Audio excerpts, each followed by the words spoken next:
and welcome back to my channel. On today's video I'm going to be going over how to include more healthy foods without feeling like you are on a diet. So I know that many people feel like they want to include more healthy foods and they want to make changes to their diet and to create a healthier lifestyle for themselves, but they find it really intimidating because they're worried that it will just feel like they're on another diet, and they don't want to feel like that because they've been on enough diets. So I just really want to create a video where I show you and walk through how to include more healthy foods without it feeling like a diet. So I'm Michaela Carpenter. I'm a nutrition and life coach, and I work with people in helping them overcome restrictive dieting and emotional eating. So I also love to give away a free something on each of my videos, and on today's I'm going to be giving away my free 3-step guide to overcoming restrictive dieting and emotional eating.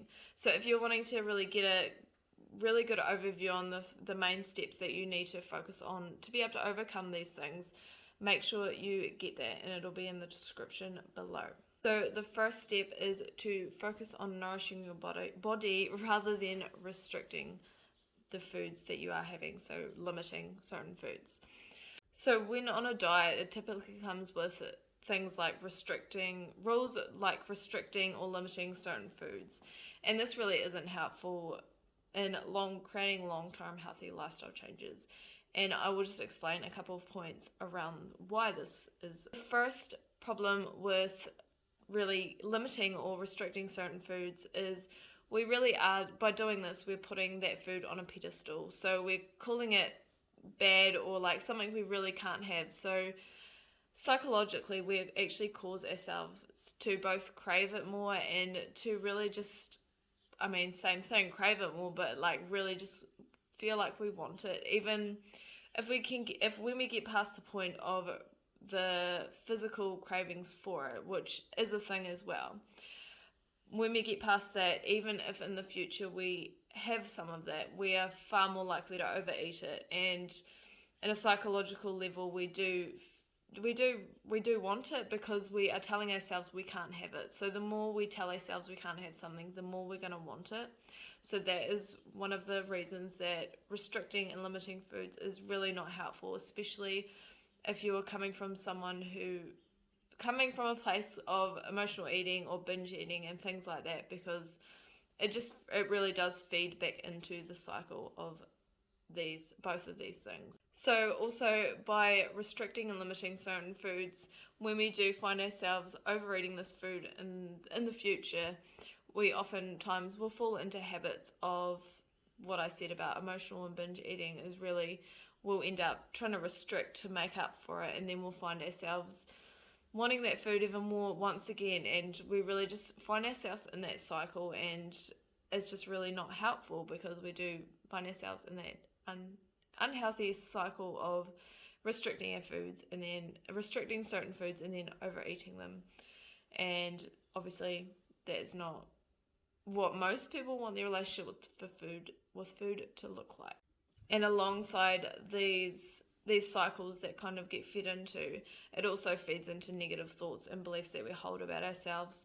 So when we find ourselves overeating certain foods, we often will be beating ourselves up afterwards, and this just further feeds into the same cycle of going on a diet or restricting food again, and then doing the same thing over and over again and feeling really stuck in that. So that is really why focusing away from restriction is a good idea, because focusing on the limiting and restricting of certain foods can cause these issues.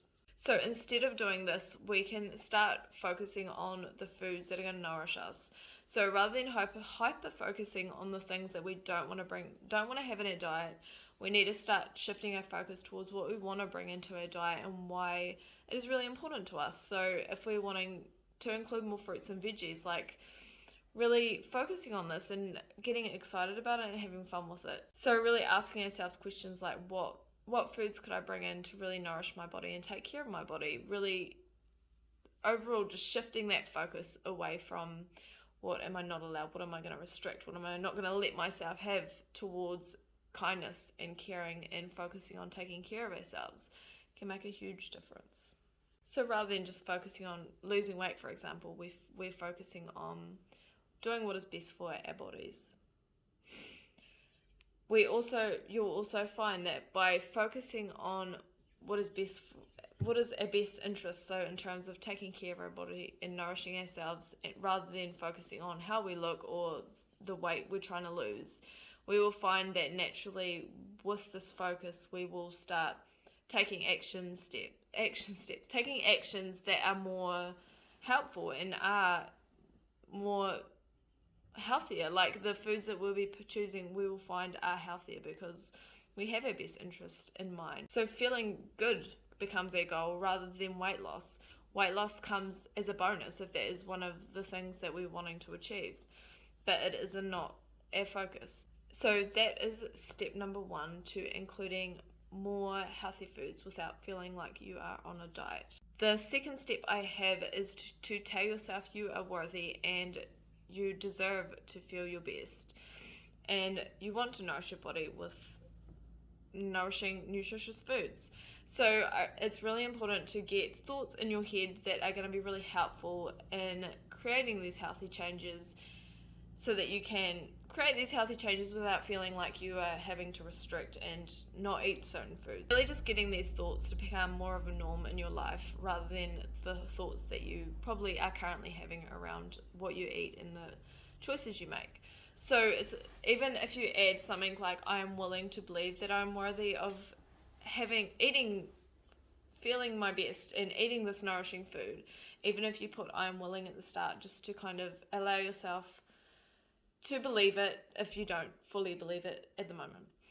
So by doing this, especially when you're going to get your groceries and stuff, it can really help in making sure your thoughts are aligned to where you're wanting your actions to be. So if you're focusing on nourishing your body, you're going to pick more of the fruits and veggies. You're going to start to really take the steps that you need to take in order to start eating healthier and including more healthy foods without the need for the negative sort of thoughts around restriction and those sorts of things, which don't make us feel good, and they continue cycles of negative patterns around what we do and the things we eat, because we're focusing on the negative things or the things that are not nourishment. They're just around weight loss or like looking a certain way.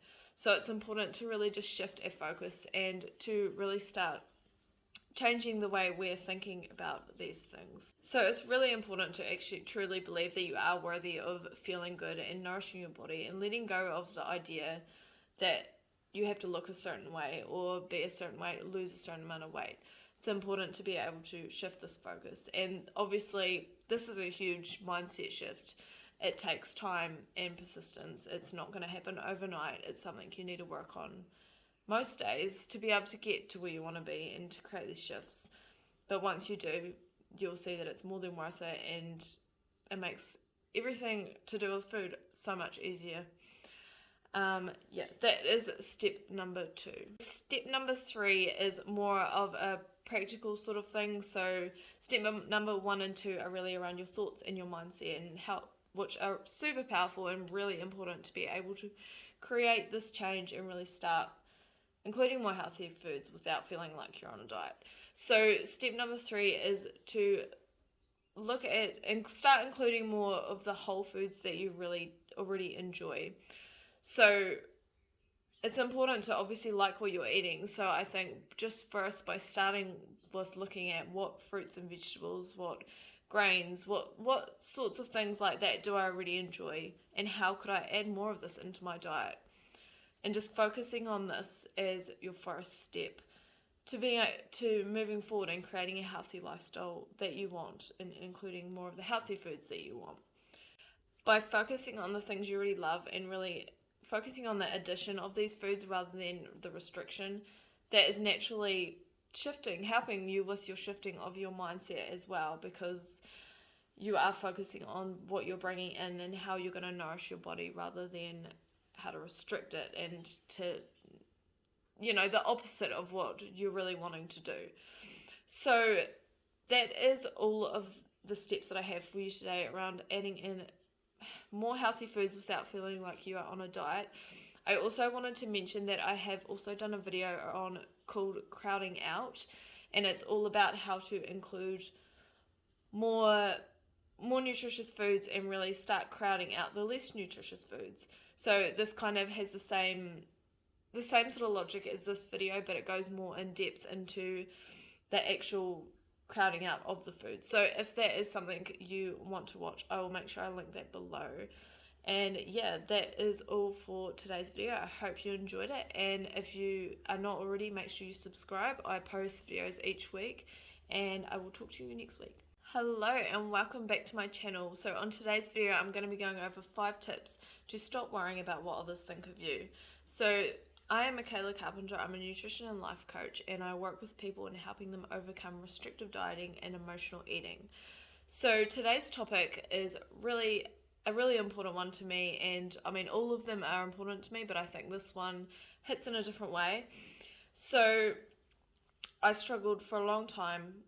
It's something I still deal with. I think it's some things we are gonna kind of have to constantly keep working at, and that's okay. But I really did struggle with letting other people's thoughts about me hold me back so much more than I realized. And now that I don't let that happen anymore, and I really am very aware of how it can impact our lives, I have been able to do so much more that I wouldn't have been able to do if I had stayed where I was and not started making these changes. So I really hope you enjoy this video, and we will get into it.